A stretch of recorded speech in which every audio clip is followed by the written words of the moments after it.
നമ്മൾ +1 ഇപ്പോൾ കയറിയില്ലേ? +1 കയറിയപ്പം പുതിയ ലോകം, പുതിയ സിലബസ്, പുതിയ ടീച്ചേഴ്സ്, പുതിയ കൂട്ടുകാരെല്ലാം പുതിയതാണ്. നമ്മൾ 10th വരെ പഠിച്ച ഒരു സിലബസോ കാര്യങ്ങളോ അല്ല. അതുകൂടാതെ നമ്മളിപ്പോൾ കുറച്ച് പുതിയ കാര്യങ്ങളും കേൾക്കുന്നുണ്ട്. എൻട്രൻസിന് പ്രിപ്പയർ ചെയ്യണം, +1+2 തന്നെ പഠിച്ചു തുടങ്ങണം, നമുക്ക് ഫസ്റ്റ് എൻട്രൻസിൽ ക്ലിയർ ചെയ്യണം എന്നൊക്കെ. എന്തുകൊണ്ടാണ് എല്ലാവരും ഇങ്ങനെ പറയുന്നത്?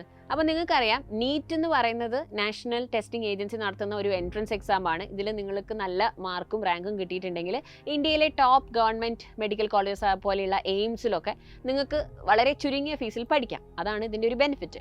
അപ്പോൾ എന്തിനാണ് ഇതെല്ലാവരും ഇങ്ങനെ ചെയ്യും നിങ്ങളെ കൊണ്ട് പറ്റും എന്നൊക്കെ പറയുന്നത്? ഇറ്റ്സ് ബിക്കോസ് ഇതിൻ്റെ ഒരു സ്റ്റാറ്റിസ്റ്റിക്സ് നമ്മൾ നോക്കുകയാണെങ്കിൽ കഴിഞ്ഞ വർഷങ്ങളിലൊക്കെ ഏറ്റവും കൂടുതൽ നീറ്റ് എക്സാം ക്ലിയർ ചെയ്തിട്ടുള്ളത്, നല്ല മാർക്കോടെ ക്ലിയർ ചെയ്തിട്ടുള്ളത് ഫസ്റ്റ് ടൈം എഴുതിയവരാണ്. ഒരു 60 മുതൽ 70% ഇറ്റ് ഇസ് ഫസ്റ്റ് ടൈം അറ്റംപ്റ്റേഴ്സ്. അപ്പം ഇത് ഇമ്പോസിബിൾ ആയിട്ടുള്ള ഒരു കാര്യമൊന്നുമല്ല. നിങ്ങൾ നല്ലൊരു പ്ലാനോട് കൂടി +1 മുതൽ അങ്ങ് നല്ലപോലെ പഠിച്ചിട്ടുണ്ടെങ്കിൽ നിങ്ങൾക്ക് ഫസ്റ്റ് ടൈമിൽ ക്ലിയർ ചെയ്യാം.